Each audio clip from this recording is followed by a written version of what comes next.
Yo, yo, yo, yo, what's going down?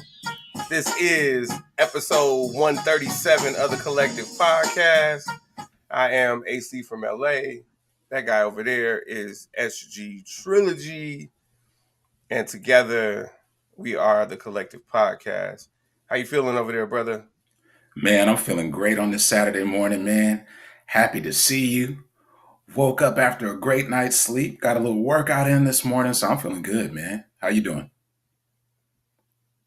Yep, I'm doing well too. Thank you. Glad you got some good rest. I had kind of a late night, but I did get some rest also. And so I'm just ready to get this going, get the show going, get the day going. You're 2 hours ahead, so I get up and prep for the show. I don't have time to work out before I get on, but I'll get my workout in today. Absolutely. So yeah, man. Well, I just got a text from Stevie. He said that he wanted to shout me out. So okay, Stevie, take it away. I mean, when Stevie calls, Well, folks, for those of you who do not know, my main man, my brother from another, AC from LA, just celebrated his birthday yesterday. So please feel free to send him text.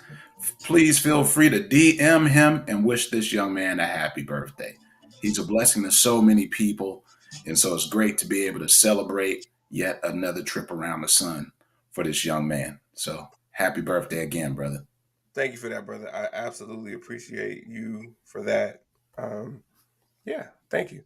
So I'm going to go ahead and turn it over to you so that you can tell them where to find us and that whole thing. And actually, I was about to share topics list and not actually the where to find us, but here, contact us. I would like for you to kick it to them like you normally do, my brother. Oh, thank you Well, so much, Elaine. Thank you. Oh, hold on, let me share. Elaine said happy birthday. Thank you, Elaine. Much love, much love. good morning, Elaine. Good morning, everyone. So we have a saying here at the Collective Podcast that Saturdays are always best when you connect with the Collective Podcast. And we truly believe so. So various ways of connecting with us. You can go to our official website, which is the collectivepodcastofficial.com. On Facebook, we are TC Podcast Official. On YouTube, X, and Instagram, we are TC Pod Official. On Instagram, he is AC from LA. And I am yours truly, SG Trilogy. Thank you for joining us this morning. We truly appreciate you. Yes, yes, yes, yes, yes, absolutely. All right, so today we're going to um, start off with a little bit about the NBA. Then we'll go into the prelude to March Madness. We'll talk about women's hoops, talk about men's hoops, touch on a little bit of movement in Major League Soccer, then go into the culture, go into Tech Talk now. Don't know what my man is going to be talking about today. Oh, that's me. I'll be talking about something, but we don't know yet. You'll see. And then we'll go to the closeout. So this is episode 137. Once again, I would like to thank all of you for tuning in live or checking out the replay or listening on the DSPs. However you are consuming us, thank you, thank you, thank you. We absolutely appreciate you. Okay? So that being said, SG Trilogy. I gave you the alley oop, and I know you said you want to do something different. So go ahead. I did all that work. Didn't even say thank you. He just said I'm doing something different. Didn't even acknowledge the work. Just I'm doing something different. And yes, I wanted to say it live. I didn't say it via text. I wanted to give you some time to digest how you treated me. It's okay though. NCAA, men's hoops, and NBA, all the leg work, and you're like cram. All right, go ahead, SG Trilogy. Talk to the people. Talk to the people. Man, he's awake now. The caffeine has kicked in. He's ready to rock. Let's go. Let's go. So as we talk NBA, we're roughly 3/4 through the season, and this is when things intensify and become exciting. When you have an 82 game season, when you're looking at games 1 through 30, it can be kind of dismal because you're saying, well, I still have 50 to 60 games remaining. But as we're 3/4 through, We're about 20 plus games ahead of the playoffs. And so this is when it gets exciting. This is when you see teams typically start gelling. But then also, the downside of such is that you see when teams have injuries and unexpected injuries, and that could take some seasons that have been flourishing and great and lead to their demise. So, as we talk week 20 power rankings, you have those for me, brother. Week 20 power rankings. One thing that remains constant, and as a Lakers fan, it hurts, but one thing that remains constant is the Celtics remain the number one ranked team in the league. They have been consistent, and the Celtics, as of right now, at this juncture of the season, the Celtics look like they will be marching out of the East. So the Celtics look tough. And so power rankings for this week, they remain the top dog on the power rankings, followed by the Denver Nuggets. And the Nuggets, the defending champions, are rising at the right time. At the right time, they're coming together with Jokic and the supporting cast. The Nuggets are right there. Followed by the young, and I've talked about them before, those young OKC Thunder. The Thunder's coming in at 3, and they remain in the third spot this week, followed by the Clippers. Now, the Clippers last week did have 2 meltdown games in which they had sizable leads, and they collapsed in the fourth quarter, but they're still coming in ranked 4th in the power rankings. Let's go to the Minnesota Timberwolves, who last night, Anthony Edwards did not show up and did not show out. He had a dismal game, and they lost to the Cleveland Cavaliers in overtime. Good game nonetheless, at least for Cavaliers fans, but Timberwolves dropped the ball there. Milwaukee Bucks, they're coming in ranked 6th, but without LeBron James last night, the Lakers had different plans for the Bucks, and D'Angelo Russell lit them up for 44 points last night, lit the Bucks up, leading the Lakers to victory. So that was a good win for the Lakers, as I mentioned, without LeBron James, who, in basketball years, LeBron James is about 137 years old. So it's great when he can have some time off and the supporting cast picks up that weight. From there, Cleveland Cavaliers coming in at 7th. As mentioned, they did defeat the Minnesota Timberwolves last night, followed by the Heat. And when I talk the Heat, you know who I have to give some props to, AC. Your guy out of UCLA, Jaime. He's not playing. Bruh, he's not playing like a rookie. He's playing like a vet. And honestly, in college, his game was amazing. I didn't know his game was going to look like this in the NBA. But he can take players his size off the dribble. He can shoot. And Jaime plays great defense as well. So the Heat are coming in 8th this week, followed by the Mavericks. And we'll just close out with the Sacramento Kings at 10th.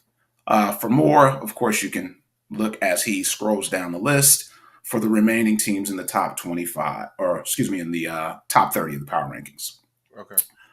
From there, let's talk about post All-Star. And as I said, the second half of the season by far is the most exciting part of the 82-game season.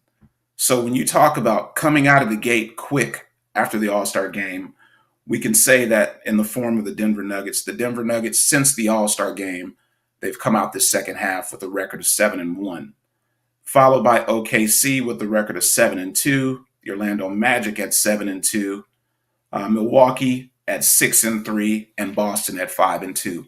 So these teams, as we are in the, I guess you can say the latter half of the season, these teams are putting it all together.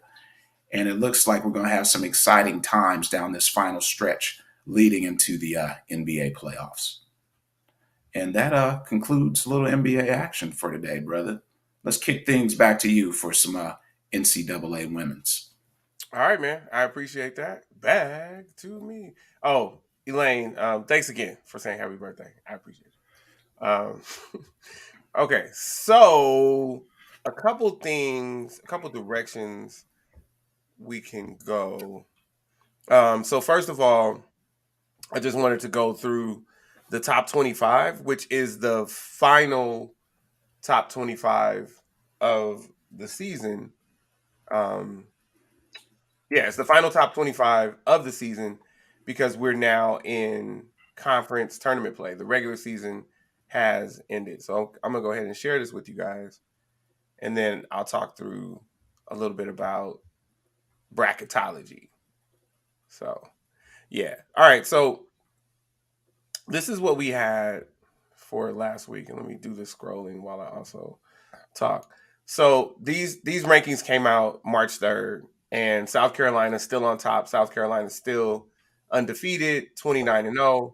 Stanford and Iowa second and third, and Stanford moved up 2 spots in this ranking, and then Ohio State dropped from second to fourth. And newsflash, Ohio State dropped yesterday in their first game in their tournament. They got worked by Maryland. They got worked by Maryland. So they are absolutely going to drop out of the top four. They're going to drop to at least a 2 seed, and they might actually even be a 3 seed. And then Virginia Tech, which was a perennial leader in their conference throughout, and actually still won their conference regular season, had a horrible stretch to close the regular season. And so they wound up dropping from fifth and a possible number 1 seed to 11th. So they can't, even if they win their conference tournament, they can't even salvage a 1 seed at this point. And then just rounding out the top 10, SC looking really strong, moved up from 7 to 5. Texas dropped from 3 to 6, but Texas is a projected number 1 seed right now. You'll see that when we go to bracketology. LSU projected number 2 seed, UConn number 3 seed, and then NC State also projected number 3 seed, closing out the top 10. Did I skip UCLA? UCLA had a shot. Oh, well, let me go to bracketology. Hold on. So UCLA actually had a shot at a number 1 seed if they would have just made the final. Well, not just because it's a big thing. If they would have made the final of the Pac-12 conference tournament, and they almost did, but they ran into SC and wound up going to double overtime last night, and just SC outlasted us. SC outlasted UCLA. UCLA was just too tired. Um, in that second overtime. They wound up losing by 10. So like it's neck and neck the entire game, and then in double overtime, you just wind up getting blown out. And so that's what happened. And so nothing you could really do about that. So that makes them essentially a number 2 seed at this point. So this is what I have. Starting with the cream of the crop, like I said, we have South Carolina at the top. They've had a spectacular season.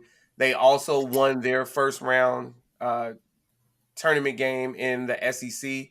They can now lose, and they'll still be not just a number 1 seed, but the number 1 overall seed.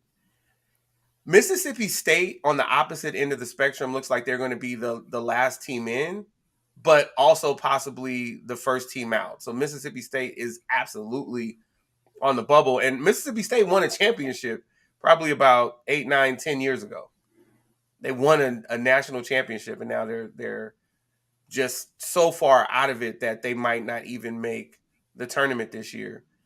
Wisconsin Green Bay is also teetering on the edge, but they're not a perennial power. So that's actually good for them. As far as the number 1 seeds go, and this is up to date. Like I kicked this off this morning based on games through last night. Iowa, as a result of Ohio State getting worked by Maryland, has now moved into that number 1 seed that Ohio State held prior to the Maryland game. And then they also were dominant over Penn State. So, like I said, they're looking like they're a number 1 seed now.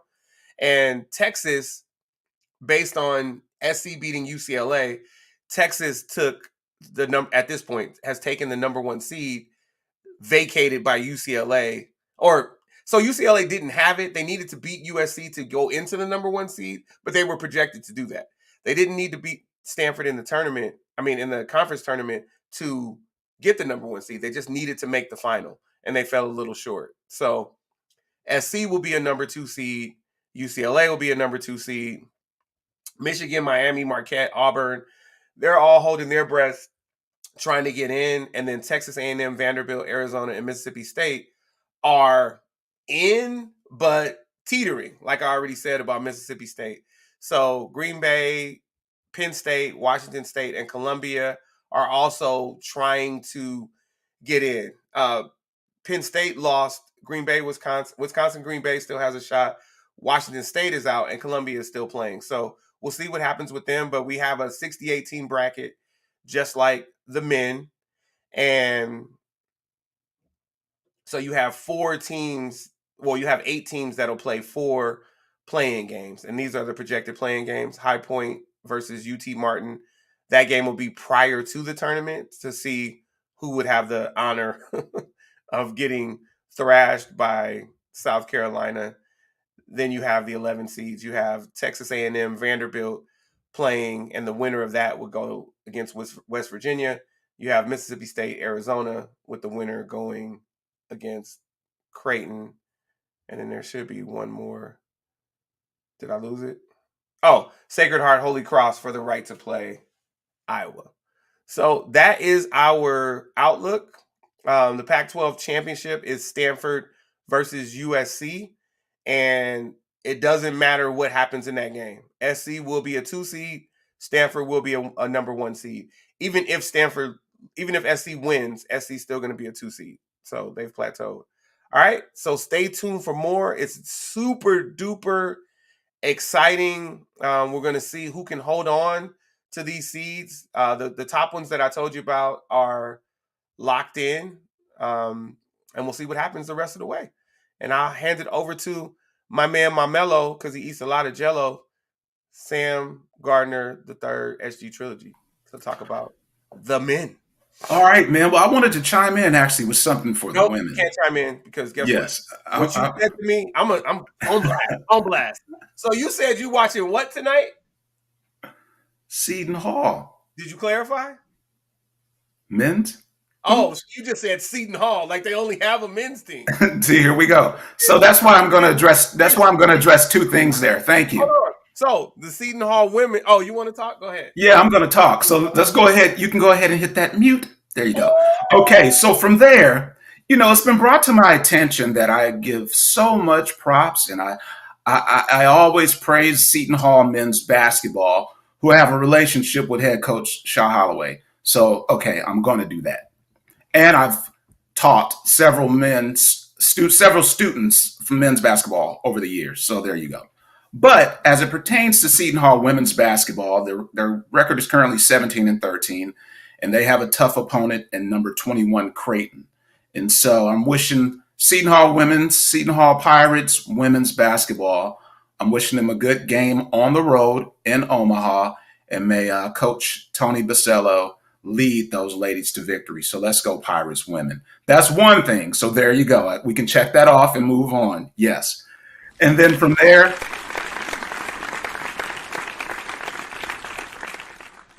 man, Caitlin Clark's trophy case is expanding. And it seems like every single day, Caitlin Clark now is breaking some record of some sort. So her latest feat, Caitlin Clark, phenom point guard from the Iowa Hawkeyes women's basketball team. She has surpassed Steph Curry's collegiate record for one season of three-pointers made. He made 162 three-pointers as a student athlete at Davidson, and Caitlin Clark surpassed that yesterday. So kudos and props to Caitlin Clark for setting college basketball on fire. Notice I said college basketball, not just women's college basketball, but basketball as a whole. So props to Caitlin Clark. So I wanted to acknowledge, a couple of items there with women's basketball coverage. So thank you, brother. All right, hold on. So that's fine. Thank you for that. I mean, let me ask you guys this: do you think he was pressed to mention the Seton Hall women, or do you think he just did it on his own? I'm asking them. I'm not asking you, brother. I give you props. You did it. You did your homework in 13. Oh, you had to write notes on it. You didn't. It's on my I bet note. you So knew. I bet here's the you knew the thing. Here's the mentor. thing. You knew the No, mentor. here- here's the thing. When people bring things to your attention, you have to be willing to listen My and, man. and evolve. So there you go. Listen, we got to give it New to him. HD trilogy. Give it to that man. All right, now this is we're gonna give some. I gotta work this. I gotta share. I gotta do this. I have to share, and then I have to go to applause. So give me a second. Goodness gracious. All right, let me now go back to applause so we can get all of this in. Read Elaine's comment to the masses, please. Forgot to tell you that Julian Sawyer is on the UC Riverside's coaching staff. So this is Elaine's lovely daughter Juju. Shout out to her being on UC Riverside's coaching staff. Bam, bam. Yeah, All that's right. major. Yes, it is. So shout out. Shout out. Shout out. Oh, she was touched. All right. So I know you want to talk men's hoops, and I know you're doing things differently. So do you want the top 25 up, or you got everything on your end? Like, what do you need from me as we Yeah. segue So this is what we'll to do. what you normally call the real Seton Hall, the men's? No, you're not getting me banished from Seton Hall. No. Just kidding. Yes, thank you. You're terrible, dude. Oh. Sick 'em from Elaine. She's talking Baylor. There she goes. All right, so you can put the top 25 up, but my theme continues. So as we close out, we're at the final days of the season for men's college basketball, and we're preparing for all of the conference tournaments. So the theme, yet again, for yet another week is the impact of the upset. So this week in the top 25, we saw 6 upsets. Okay, I will acknowledge. Let's go through some of this top 25. So coming in this week, yet again at number 1 with no change are South Texas's tough Houston Cougars. Houston comes in with a record of. They came in this week with a record of 26-3, and they are tough. But right on their heels, we have the UConn Huskies, defending national championships. Coach Danny Hurley, go Pirates, Pirates alum there. Followed by Purdue coming in at 26-3. So to start the week, you see we have a logjam at the top of records of 26-3, 1, 2, 3, and these 3 teams are definitely looking at some basketball pundits. They're all expected to come in as 1 seeds in the tournament. But Tennessee has been playing some exciting basketball. If you have not watched Tennessee play, you got to look at their shooting guard. He played at, what's the school out there by you? Etowanda. Is that the school by you, Tony? Yeah. Etowanda. So they have a young man named Meshack is his last name. Amazing guard, shooting guard, but he always picks up the toughest defender. And so Tennessee is playing some lights out basketball right now. And they came in ranked 4th this week. From the Pac-12, we have Arizona coming in 5th, up 1 spot this week, followed by the Iowa State Cyclones at 23-6. UNC at 23-6. They're coming in ranked 7th, followed by the Big East represented Marquette at 22-7. They fall in 3 spots because they do have one of their starting guards is out currently, and their leading scorer, he's out with an injury. Followed by Duke at 9th, 23-6, and Creighton closes out the top 10, coming in at 22-8, moving up 2 spots this week. So as I said, the theme for this week has been the upset yet again in top 25. So we saw that in the form of number 15 Baylor losing to numbers. Baylor defeated, number 7 Kansas 82-74. So Baylor got out for an exciting week with a nice victory over number 7 Kansas. Number 23 Gonzaga beat number 17 St. Mary's 70-57. And I know we have talked about seeing St. Mary's greatness because for years we've seen the Zags dominate that conference. So to see St. Mary's right there, I've been happy to see that shift, but Gonzaga's still close. So we'll see how that goes down to the wire between Gonzaga and St. Mary's. An unranked Florida decided to run the score up. Florida scored 105 against number 16 Alabama in a 105-87 win there. An unranked UNLV topped San Diego State 62-58, and San Diego State had a tough week because they had back-to-back losses to undefeateds, or excuse me, to unranked. So they lost to Boise State 79-77 as well. And then we have Washington State, who's unranked, defeat number 18. Excuse me, Washington defeat number 18 Washington State 74-68. So it's been yet another week of upsets in the form of 6 upsets in the top 25. From there, we're going to go to marquee matchups for this weekend. And we're going to look at number 15, Kentucky, at number 4, Tennessee, which should be a good game today. Number 14, Kansas at number 1, Houston.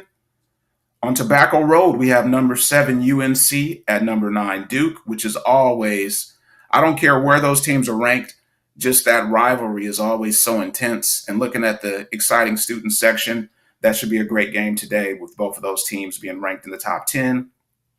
Of course, I'm going to put my Seton Hall Pirates, who are coming in with a record of 19-11 as they close out their season tonight against DePaul. And they'll need this game as well because they're trying to go dancing. They're expected to be in the tourney, but let's close out strong. And then we're going to say, let's give some props to UCLA, man. I know it's been a tough season, but UCLA faces Arizona State tonight. And I'm going with the Bruins. Let's do it, Bruins. So every time I look up, I see like a UCLA loss flash across my screen, and my heart drops because I think it's the women, but then I see that there's no ranking, and so then I know it's the men. But you said go back to Seton Hall being 19-11. It made me think of my boy Al, who wished me happy birthday late, but he's got affinity for 1911. So thought of him. He was on a couples therapy retreat. First of all, Al Jones as a couple with anyone is amazing. That's growth. And then he's on a therapy retreat. So shout out to Al Jones just in general. And thank you for the birthday wish. Late as it was, my brother, because you didn't have your phone with you for 48 hours. You thought of me right when you got back to civilization. So thank you. All right, back to you, Sam. All right. So as we talk on the bubble as we prepare for conference tournaments, and we prepare for Selection Sunday, which is going to be next Sunday or the Sunday after next. So not tomorrow, but the Sunday after next. Teams that are currently on the bubble. So Joe Lunardi is following teams he has on the bubble, with the last 4 byes being Colorado State, TCU, Mississippi State, and Seton Hall. Last 4 in, he has Villanova, New Mexico, St. John's, and Virginia. First 4 out, he has Providence, Colorado, Iowa, and the Utah Utes. And the next 4 out, he has Memphis, Wake Forest, Pittsburgh, and Drake.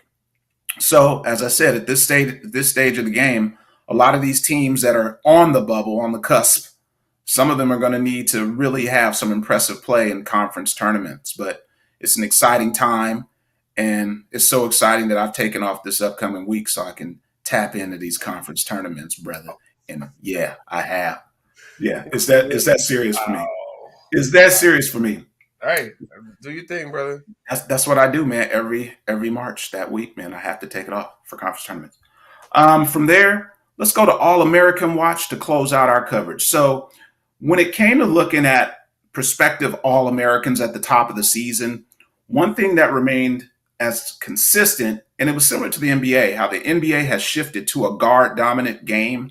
That's what we're seeing in college as well. So out of the 5 All-Americans I'm going to mention, 4 of them are guards, which I thought was interesting. So let's kick things off with the one non-guard, with Purdue's 7'4" centers, Zach Edey, who's averaging 24.1 a game, and he's been consistent throughout the season. And he was a preseason expected to be an AP All-American, and he's living up to top billing there. UNC's RJ Davis, he's a senior point guard, Might as well call him a point guard, at least for that team, because he's averaging 21 and a half and leading UNC. From there, we have uh, Dalton Necht. He's a senior guard from Tennessee, averaging 20.7 a game and can shoot the lights out. Another guard who has been tough for Seton Hall to deal with, and most Big East teams, has been Tristan Newton, senior guard out of UConn, averaging 15 a game. And then lastly, last but not least, Kevin McCullough Jr., senior guard out of Kansas, averaging 19 a game. So all of these gentlemen came in this season expected to be special, and they've lived up to top billing there. So shout out to those young men. And that concludes this week's NCAA men's coverage, brother. Back to you for some MLS action. Oh, Football. okay. Football. Football. All right, cool. Let me go back to the.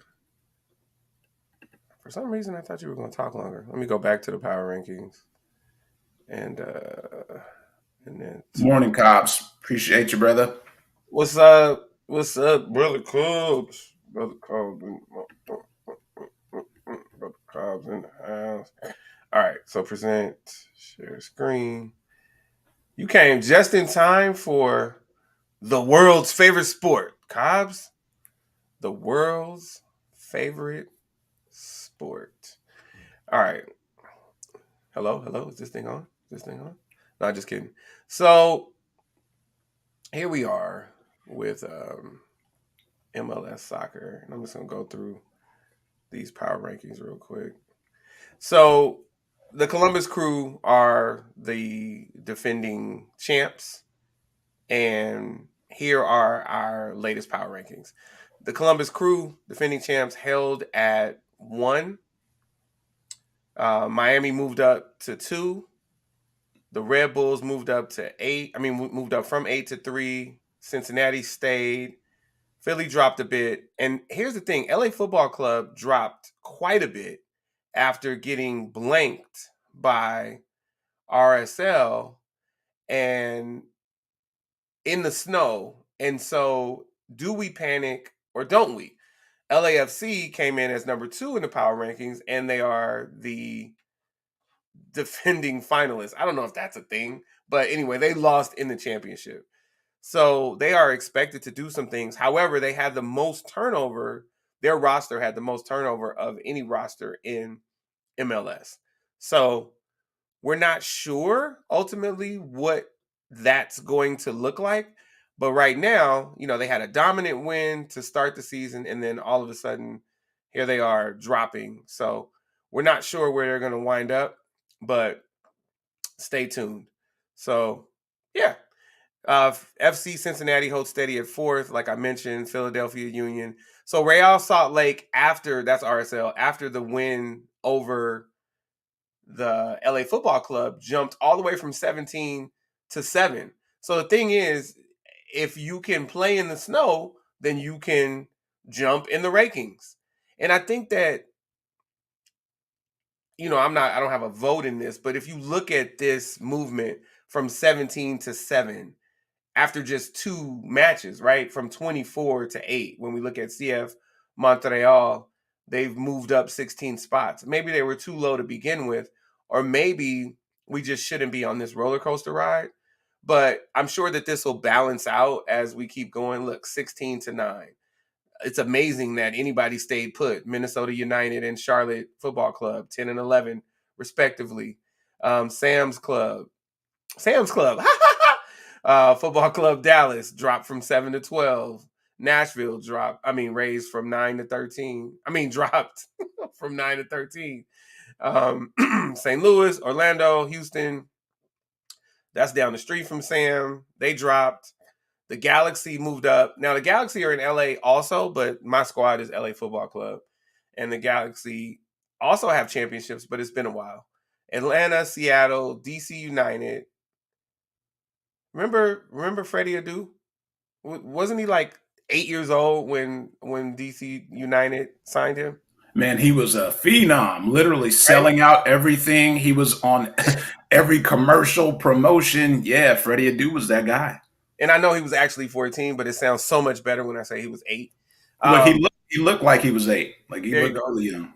There you go. Portland Timbers, Toronto. So Toronto was 27, and look, they jumped to 22. So again, I think that this is a lot of overreacting.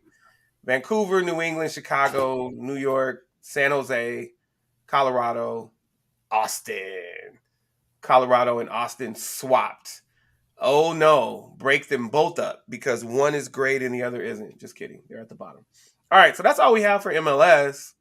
But here's the Major thing. Here's one league. thing I wanted to tap in with MLS. Okay, go get So them. as we talk about, most teams have only played 2 matches. Their season is 34 games. So let's remain mindful of that. Like, yes, you want to come out the gate victorious in your first 2 matches, but you still have some time. So, Tony, I wanted to touch upon, and it was something that we talked about a while ago. I think it may have been over the summer, maybe. Yeah, I think maybe the summer. We talked about the expansion of the game, like specifically MLS, and what could be done to expand the game. Because, yes, you'll go to some markets and the games are sold out all the time, and it has a support of said market.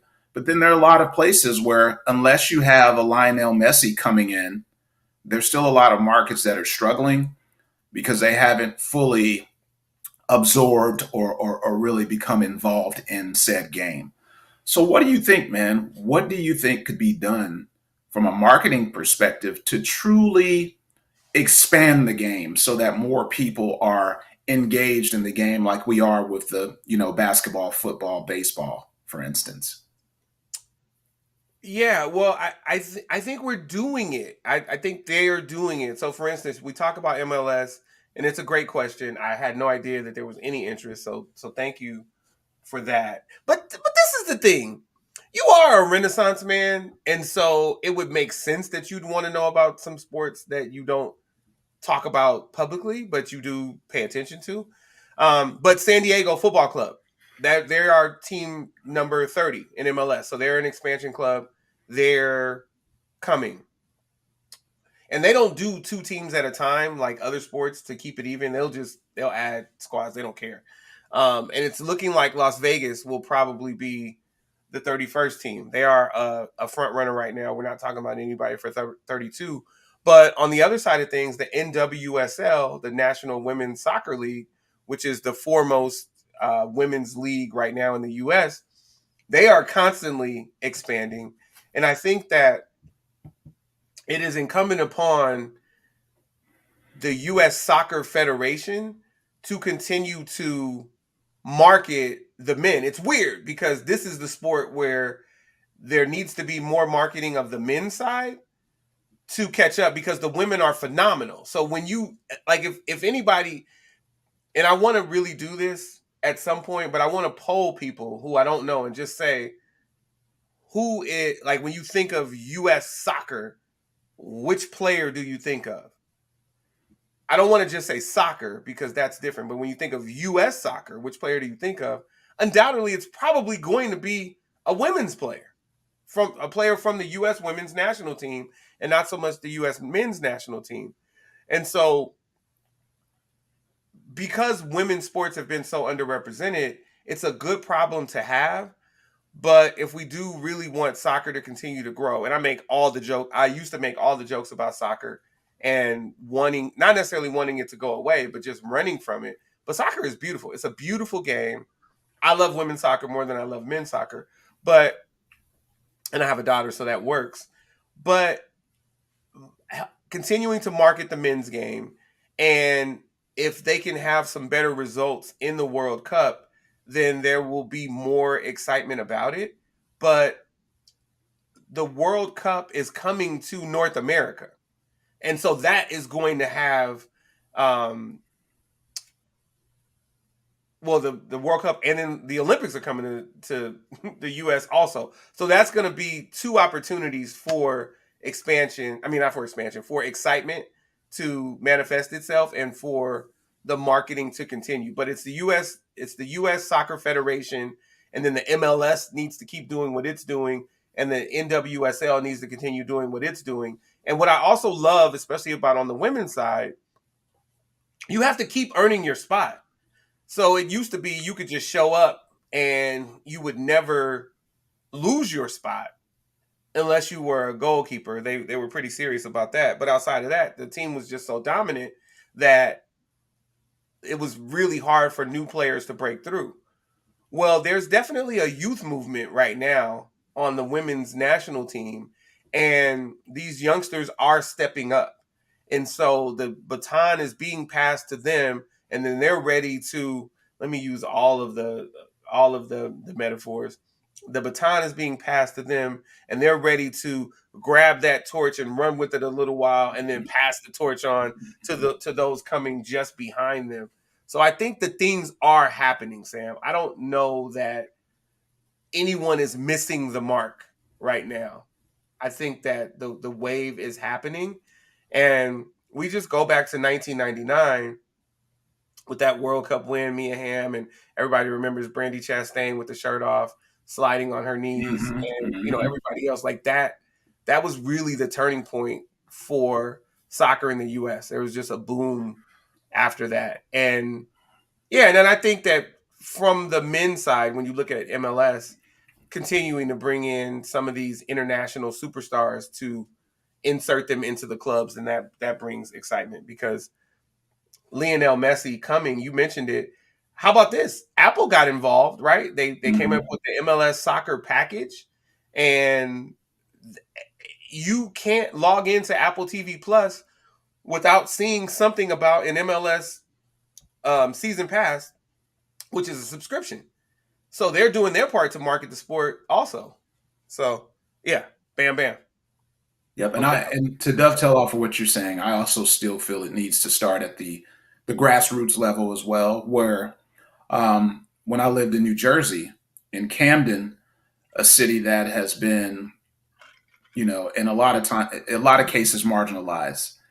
There was a soccer club there in Camden that was a free club for those families that needed access to things of that nature who may not have the traditional means, meaning funding for it. And it was a free club for kids in that community to be exposed to the game of soccer. They played at Camden High School, which has a nice turf facility.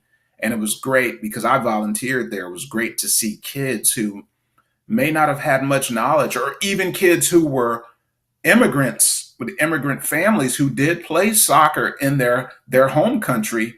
Now here in the U.S., they were able to delve back into what they truly love. So it's awesome, and I think more cities that are marginalized or may not be exposed to so many different things due to the lack of funding. I think more organizations need to get involved with sponsoring things like soccer, since it is a world game, an international game. So now, Yeah, great insight from you, brother. I appreciate it. great insight from you. I appreciate you. I mean, listen, all we have to do is you know, kick your high horse in the hind leg a little bit, and then we get your juices flowing, and then you come with some dope content. So just kidding, kidding, kidding, kidding. I'm only giving you a pass since you turned 53 yesterday. That's the only way you're getting a Wow, so pass. that's what we're not gonna Okay. do, and you're not gonna try to flip that or any of that. 49, Okay. 49. So, you know what? This is a time to talk about loyalty because you over there tripping. Loyalty ain't just when it's convenient. Like loyalty ain't when it's convenient. That's why I said what I said. People scream loyalty and loyalty and loyalty, but if he ain't give you that bag, he ain't create that opportunity, would you still I be got loyal it. to him? You probably wouldn't. You know what I mean? But it's convenient for you at that time to do so. So you gon' Play your position. I'll just finish his sentence. Thank you. Oh, he says, no, he says, play your part, play your position. There was a semicolon there. All right, you feel better now, my I brother? feel. Oh, I feel better. You feel better? Oh, do I? Yes, I feel better. Last week. Oh, yeah. I'm always on the ropes.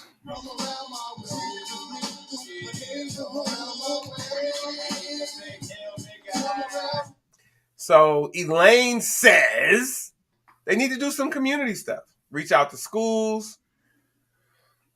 When she was at, what is that, Norwalk La Mesa?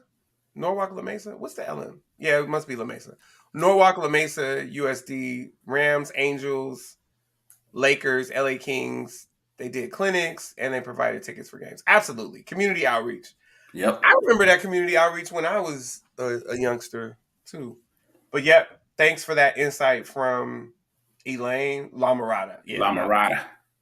Norwalk Lamarada. I used to actually live in Norwalk post marriage. So I Wow. knew that. And I worked lots of games there, but I just forgot about I used to Lamarada. go to games when I was a kid at Biola University in La Mirada because my aunt was a student at Biola. Oh, So is that yeah, right? yeah. So I would always, as a kid, I would always be up at for basketball camp and for basketball games at Biola University in La Okay, so Mirada. for bonus points, what does Biola stand for? Oh, I know it's a Christian school, but I don't know. I don't know what it stands for. Actually, I do not. It's so literal. The acronym Yeah. is so literal, which doesn't always happen. Hmm. Bible Institute of Of La Mirada. Los Angeles. Oh, Los Angeles. Okay, gotcha. Yeah. Hmm. Um, yeah. Nice little By the way, campus tucked in a residential area. yeah, I have a Biola lacrosse game coming up too. Oh, okay. Sometime soon. I had SC twice last week. Well, Sunday and Monday. I had them against Nice. Western and I had them against Utah Tech. Utah Tech was formerly Dixie State. Yeah, Um, my cousin plays cornerback for their football team. Shout out to Micah Gardner. Shout out to Micah Gardner. Yep. Yeah, man, Utah Tech. All Utah right, Tech. brother. From Yeah. there, you know it was time to gear up for.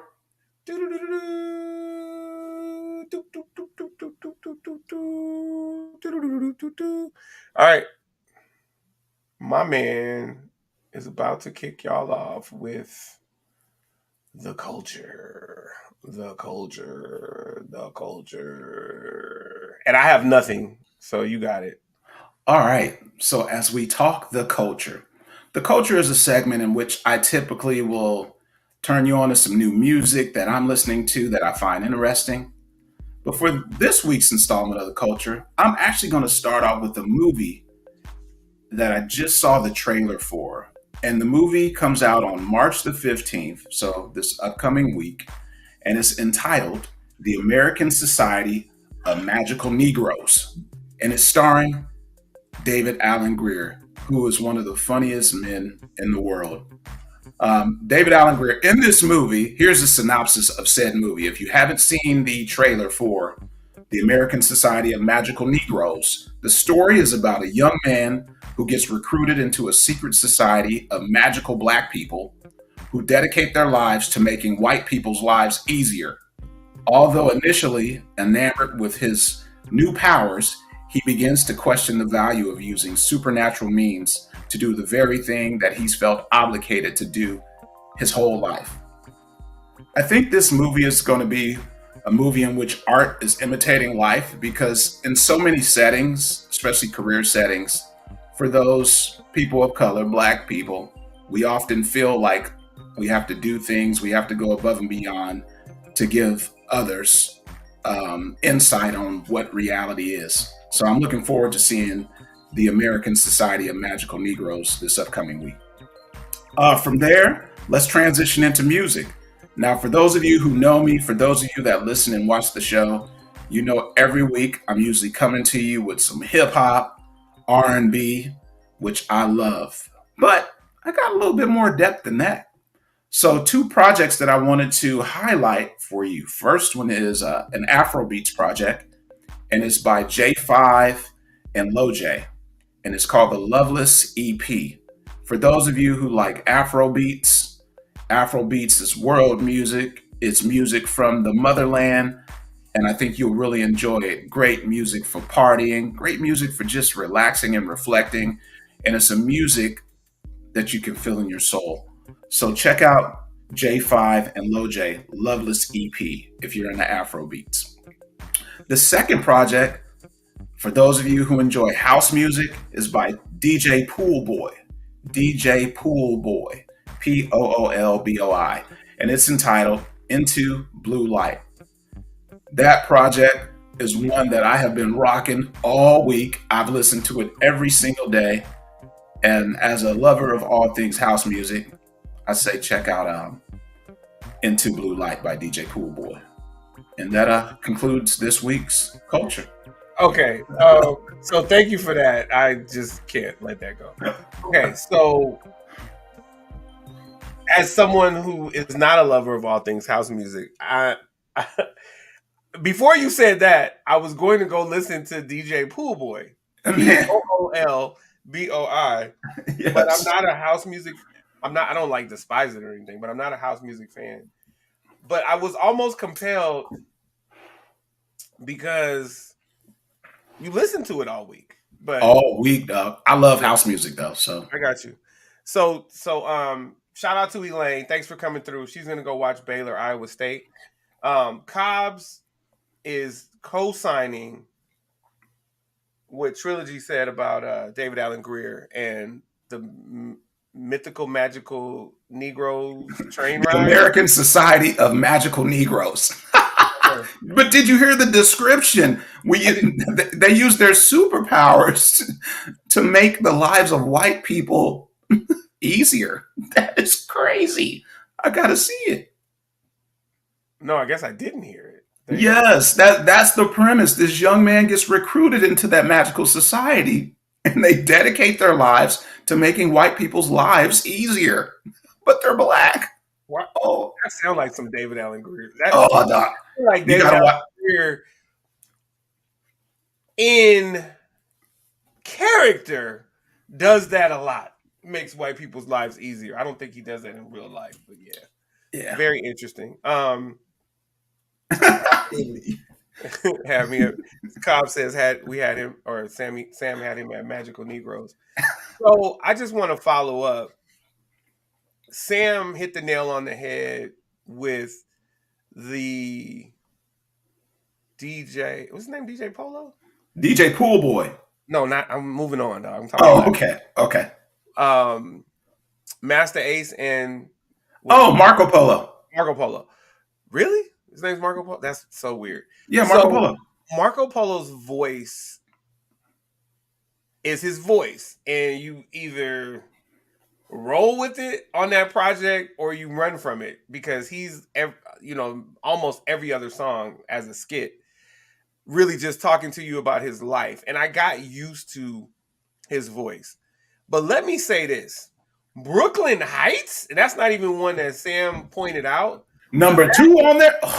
that is the number one track on that Brooklyn Heights. Listen, my friends, I did listen to the entire project like I promised to on my way to Lancaster. Yeah, the drive was that long. But just listen to this beat.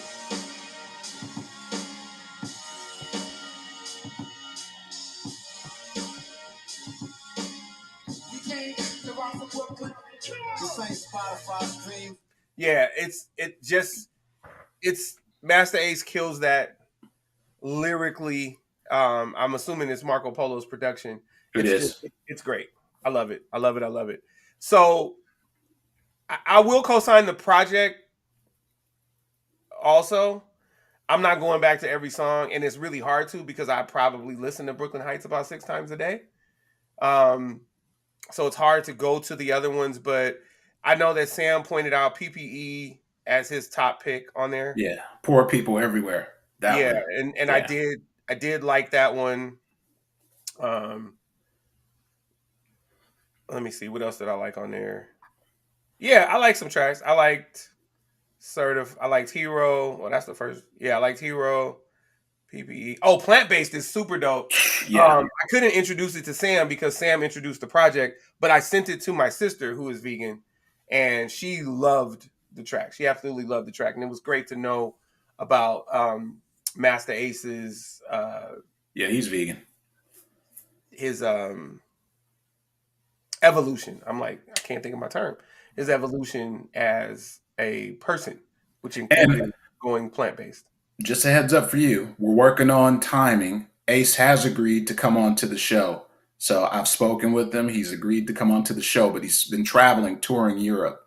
But he said as soon as he gets some downtime, he's going to join us on the Collective podcast. So stay tuned for that. Oh, okay. Yeah. Well, Mm-hmm. well, that's what's up. Yeah. So that's going to be undeniably dope. Yeah, he could talk to the poor people everywhere. Yep. All right. Well, at this time, we're gonna do TikTok now. So yeah. Um, This is Tech Talk Now. let me turn. So I'm gonna turn that up. This is Tech Talk Now. Sam with that is so like. Do you guys realize how hilarious he is with that? His head get to going. This is Tech Talk Now. Oh, I know what I was doing. I'm turning up the wrong volume. Okay, let's do that again one last time with the right volume. This is Tech Talk Now. That's what I wanted. All right, so now I will turn it down so that I can play my background music, and we're gonna go to Tech Talk now. So this one will be kind of short, but as always, welcome to Tech Talk Now, a segment of the Collective Podcast. I'm your host, AC from LA. I don't even know my own name. And today we're delving into the fascinating world of biometric authentication. Specifically, we'll explore the latest trends in biometric technology and how they're shaping cybersecurity, personal privacy, and digital identity verification. Biometric authentication is not a new concept. For years, fingerprint scanning has been a common method for unlocking smartphones and laptops. However, recent advancements have taken biometrics to a whole new level. One of the emerging trends in biometric authentication is vein recognition. Yes, vein recognition. Unlike fingerprints, which can be easily replicated, vein patterns beneath the skin are unique to each individual. I thought fingerprints were unique, but okay, veins, right? This technology uses infrared light to capture vein patterns in the hand or finger, providing a highly secure form of authentication. Another innovative trend is heartbeat biometrics, which measures the unique pattern of a person's heartbeat to authenticate their identity. This technology relies on sensors that detect the subtle variations in heart rate and rhythm, offering a non invasive and highly accurate method of authentication. Perhaps the most futuristic trend in biometric authentication is brainwave authentication.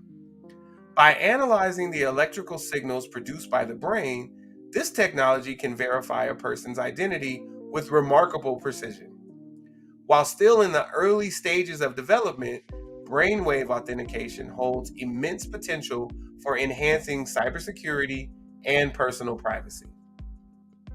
The adoption of biometric authentication has significant implications for cybersecurity and personal privacy. On one hand, biometrics offer a more secure and convenient alternative to traditional passwords, reducing the risk of unauthorized access to sensitive information.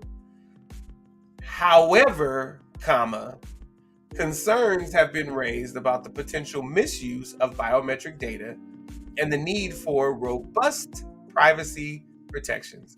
It seems like in a lot of these segments, I'm talking about privacy protections. Maybe there's a theme. Biometric authentication is also driving a paradigm shift in digital identity verification. With biometrics, individuals can securely access their devices, accounts, and services without relying on passwords or PINs. This shift toward biometric-based authentication has the potential to revolutionize the way we interact with technology and safeguard our digital identities. As biometric authentication continues to evolve, it's crucial to strike a balance between security and privacy. While biometrics offer undeniable benefits in terms of convenience and security, it's essential to implement strong privacy safeguards and ethical guidelines to protect users' sensitive biometric data. Believe it or not, that's all for today's episode of Tech Talk Now. Join us next time as we explore more cutting-edge trends and innovations in the world of technology. Until then, stay curious and stay secure. Thank you very much.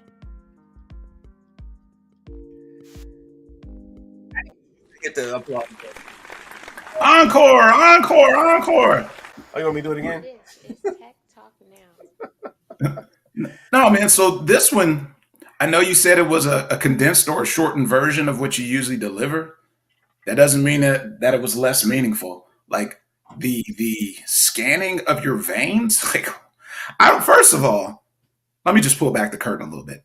I don't know even how you decide what you're going to cover for Tech Talk. I don't know what you're reading, but whatever it is, you need to start letting me know where I can read it because you absorb a great deal of all things technology and it's so well versed. So props to you, man. Thank you. That was dope. That was dope. Read that. Read Cobbs. This segment could use the Sam Jackson Coming to America meme. What? Veins and brain scanning. We're all gonna die. Oh my goodness. My man Cobbs. So one of our viewers has thanked you, Sam, for the house music recommendation and also the Afrobeats recommendation. And then Well, of thank course, you. yeah. You know, you can comment, person, whether you're anonymous or your name, you can comment on YouTube. Also, please send a like and subscribe and all of the things. And tell a friend to tell a friend to tell a friend. Come rock with us. Shout out to Trey Hop, who used to say tell a friend to tell a friend. He's the one that brought that to the show.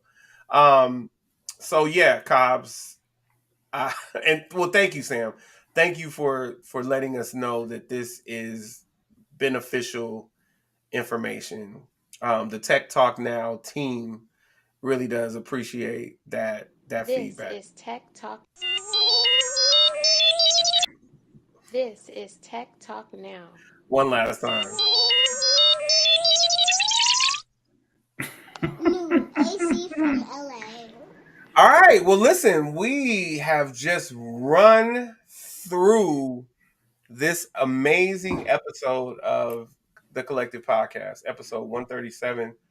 And it's now time for the closeout.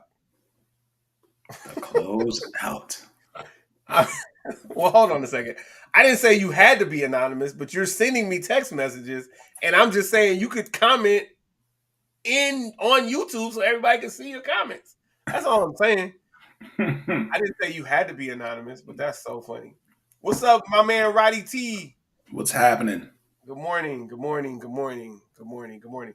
So Rod and I went to junior high together, and he went to my locker the other day. Yeah, it's a show with David Allen Greer. No, it's a movie. It's a movie with David. Yeah, it comes out on the 15th. Okay. Yeah.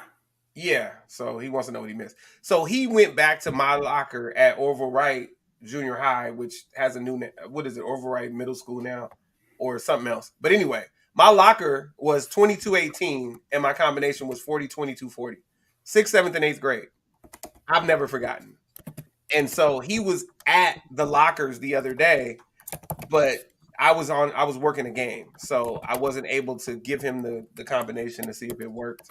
But yeah, just bringing back memories because we had a lot of fun times in junior high. A lot of fun times throughout our lives together, but definitely in junior high when we saw each other every day for 2.5 years. I did leave for the first semester of 8th grade, so we only saw each other on the weekends for that first semester.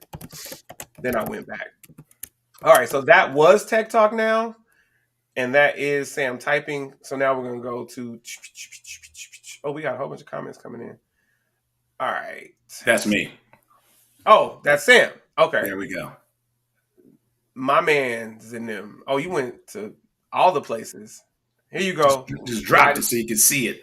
Here you go, Check out the trailer for that. It comes out on the 15th next week. This is what you missed. Yes. Also, for the culture, just throwing this out there, it's a good season of BMF. If you watch BMF, I don't know what happened with one of us was supposed to talk about episode 1 last week. Oh, I don't know if it was me or you.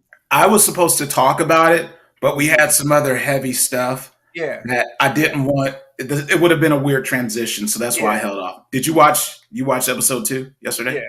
yeah, yeah. Yeah, but yeah. For So those of you, no, you go ahead. You started no, go off. ahead. For those of you, For those of you who watch BMF on Stars, so BMF, for those that may not be aware, BMF, the Black Mafia family, became one of the largest drug trafficking organizations in the United States. It was led by the Flannery brothers from Detroit, um, Terry and Meech Flannery. Terry has served his time and since been released from prison. Meech remains in prison. He is up. His defense is pushing for an early release, trying to get him released by 2025. He's serving a 30-year sentence. Interesting thing about BMF is when I lived in Atlanta, BMF had transitioned in the early 2000s and made their way to Atlanta. And a lot of their dealings became responsible for closing down the club scene in Atlanta because there was a lot that transpired, a lot of bad things that transpired. And when BMF was indicted, it was a multi-jurisdictional across the U.S. bust that took place at the same time. So they did it up to the moment. Boom! The feds kicked in doors at all their homes throughout the Atlanta area. They had one home called the Castle.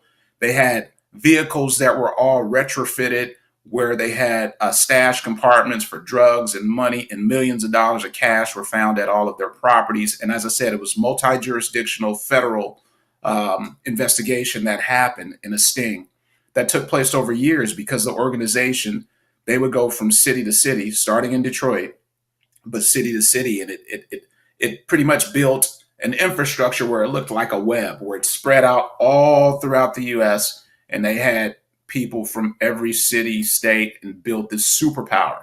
So a couple of interesting things is when they came to Atlanta, one of the things that they wanted to do was charade as a music label, which they were a music label, I guess you could say. They had an artist named Blue Da Vinci, and they backed Young Jeezy at the time. And so they had billboards, two billboards, one next to the Brave Stadium that said, BMF, the world is ours. And it almost looked like that picture of the Last Supper where Big Meech was center along with all of his lieutenants that were around him. And so that's what truly put them on the Fed's list when the Fed said, BMF, the world is ours. Who are these guys? And literally back then, that's when I was in the club scene. So any club in Atlanta, you'd go out and you'd see 10 cars pull up. And I'm talking from Rolls Royces, Bentleys, Ferraris, Lambos, any car. And they would pull up, and then they would have about 4 or 5 humongous bodyguards to escort them past the general admission line into every club, man. So watching this, having seen those guys face to face in real time, this BMF series is crazy. It's crazy, man. Hope I didn't hog too much. I mean, it's just you being you, but it was definitely some beneficial information. So you know they they appreciate that. But I'll say this: equally, thank you for that. So equally exciting or equally compelling is Love Is Blind season 6. I just I just want to say here's the billboard that Sam's talking about, courtesy Yep. of the History Channel and Mark Hmm. Dark TV. All right, bam, craziness, Yeah. right? But the Um, other one literally had them around a table with Meech centered, and it was like, who are these guys? Yeah, it's crazy. okay. Hmm. Um, Roddy worked a pre-Oscar party last night. He'll tell me about it later. But he said Mahershala Ali and Jalen Rose and Marshawn? Beast Mode, Marshawn Lynch are all very cool folks. Super, super Hmm. cool.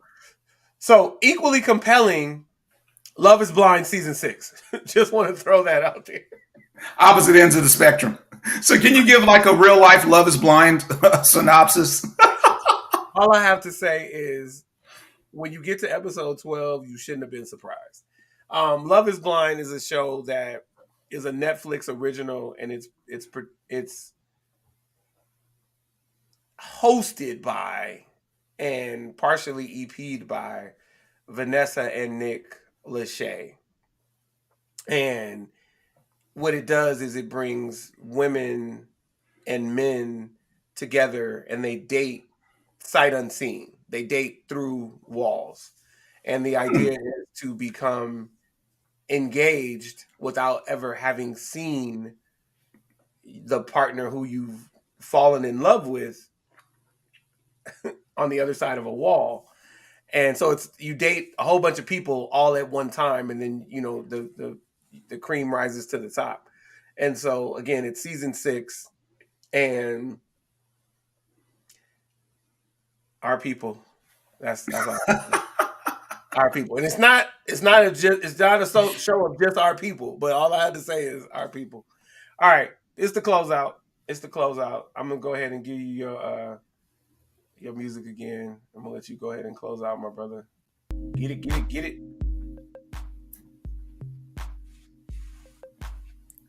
All right, man. So for this week's closeout, this closeout stems from a series of conversations you and I have had, believe it or not. And so we talk about the excitement of every week we come together. We have these conversations throughout the week. We have conversations, and it always seems like we've never had a one-off conversation. We just have a series of run-on conversations that all interlock or interweave themselves. And so as it pertains to me, man, like joining the Collective podcast for me has been great because I think our energy matches very well. And as I've said before, we're truly friends and more importantly, truly brothers. And so, man, I appreciate you yet again for bringing me on this journey with you. And I appreciate everyone for coming out, listening to us every week and watching us every week and enjoying an hour or so of this guy and I just having a good time. Like, I don't want to let that go without really just expressing my gratitude. So my closeout is, I guess it's, when you have a good people in your life and when you have an opportunity to do some fun things that you enjoy with those people, just jump in and enjoy yourself. So that's it for me this week. All right. Thank you for that, my brother. Get ready for the closeout. Halfway through it. New SG trilogy. Yes. Get ready for the closeout. So that takes us to me, and I'll be brief. As always, let your people that you love know that you love them. I got some love yesterday for my birthday, and I appreciate all of that. My daughter Kayla is the light of my life, and she had a really good time yesterday. It was Literacy Week. I think it was Literacy Week around the U.S., but if not, it was definitely Literacy Week in her school district. And so they had to do different things throughout the week to participate in Literacy Week. And for Friday, it was dress up as your favorite book character.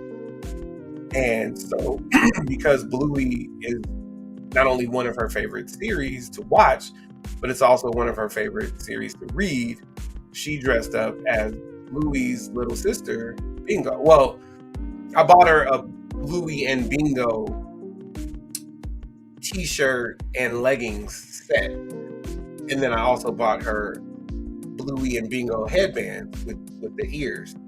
And so the idea was for her to be Bingo, but she's so innovative. She was parts Bingo yesterday and then also parts Bluey, but then her friend didn't have any kind of costume, so she let her friend be Bluey. So she was Bingo and Bluey, and then she was Bingo. But she had a great time all week, and she especially had a great time participating, on Friday. And then that transcended to us going up to finally pick up my car, which I didn't have for a month because it was in the shop. And then we went to go to dinner with my mom and my sister, and then I had dessert. Cool situation after dinner. But Kayla was super happy, and that makes me happy. And so she knows that I love her. I know that she loves me. I love my family. Just please let your people know. And then again, you don't have to love everyone in your family. So protect your peace at all costs, as I always say. And that's all I got. Episode 137 of the Collective Podcast. New AC from LA. This has been a ball. I got some happy birthday love. Thank you. Thank you. I'm sure this is Sam hitting everybody every spot. Yes, hashtag a father's love, Rod. That's on a lot of my posts. Absolutely. Hey, episode 137 of the Collective Podcast. Thank you, everybody, for coming through. Anybody watching anonymously, thank you. Thanks, Rod. Anybody watching anonymously or just watching, right, and not commenting, thank you for watching. Anybody watching and commenting via text, thank you. To Elaine, to Cobbs, to Roderick, thanks for actually coming through and commenting and spending the early part of your Saturday with us. Cobbs and Roderick, you're here Pacific time. Elaine is there with Sam in Texas, in Waco, so Central time for her. Thank you for coming through. This has been a ball. I'm about to go work some lacrosse. And then Sam's got Sam's got some things to do today. So episode 137. We are up out of here. Thanks for coming through. Catch you next time.